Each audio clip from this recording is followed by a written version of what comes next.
नमस्ते। हाम्रो स्वास्थ्य बारे चिन्ता चासोका साथ शुभकामना दिनुहुने देशभित्र र बाहिर रहेका सबै नेपालीहरूप्रति हामी आभार व्यक्त गर्दै यस महामारीमा दिनरात आफ्नो दायित्व र मानवीय कार्य गर्ने सबै अग्रपन्थीमा रहनुभएका स्वास्थ्यकर्मी, सुरक्षाकर्मी, सफाईकर्मी तथा सामाजिक कार्यकर्ताहरूमा हामी अन्तर्आत्मादेखि धन्यवाद दिन चाहन्छौं। अहिले हामी दुवै पूर्ण स्वास्थ्य लाभको क्रममा छौं, तर देशभित्र र बाहिरको महामारीको अवस्थाप्रति हामी चिन्तित छौं। महामारीको प्रक्रिया जारी छ। यसलाई नियन्त्रण गर्नका लागि हाम्रो आफ्नै संकल्प र बाह्य सहयोगको आवश्यक पर्दछ।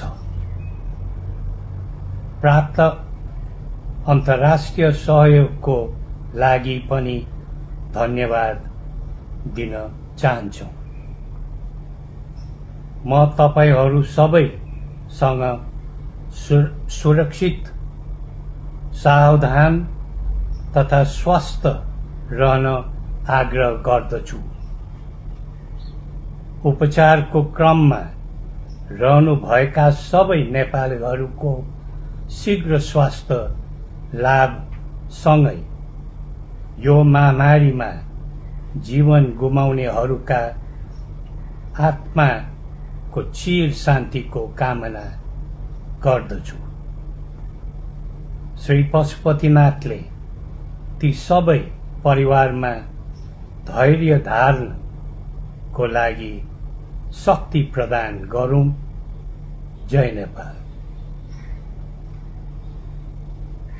हामीले सधैँ नमस्कार गरेर तपाईहरुको यो शासन हामीले मानिरहनु पर्ने, युवाहरूले सधैँ सुनिरहनु पर्ने अनि राष्ट्र सेवक नेपाल प्रहरी, नेपाल आर्मीहरूले सधैँ देश बिगार्नेलाई सलाम गरिरहनु पर्ने, स्यालुट ठोक्नु पर्ने। म चुनौती दिन चाहन्छु यस्तो नराम्रो दिन नआओस्, हामीले देख्नु नपरोस्, ताकि कस्तो देश बेजुवालाई सलाम ठोकेर सुरक्षा दिएछु भनेर आफ्नै अंगरक्षकले गोली ठोकेर मारेको देख्नु नपरोस्, त्यो सुन्नु नपरोस्। हामी गाली पनि गर्दैनौं र हामी सबैले एकबद्ध भएर उहाँलाई भनौं, हामी आग्रह गरौं। हामी तपाईलाई हात्तीवन गोदावरी र यो गोकर्ण रिसोर्ट बराबरकै घर बनाएर दिन्छौं। हामी पजेरो पनि दिन्छौं, उस्किन पकेट मनी पनि दिउँला, शपिङ पनि गरिदिउँला, छोराछोरी पनि पठाइदिउँला। कृपया सलाहकार भएर बस्नुस्, देश चलाउन सक्षम र राम्रो युवाहरूलाई दिनुस्।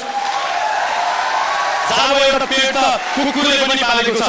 त्यसकारणले गर्दाखेरि हामीलाई परालको त्याम्रो ढोलको लौरो जस्तो खुट्टा भएको नेतृत्व चाहिएको होइन, चट्टान र पत्थर जस्तो, त्यो पनि रुबीपन्ना क्वाज र मिनरल जस्तो बहुमूल्य, दृढ, इमानदार, कर्तव्यनिष्ठ, भिजनरी, देशभक्त नेता चाहिएको छ। त्यसकारणले राष्ट्र निर्माण हामी सबैको दायित्व हो।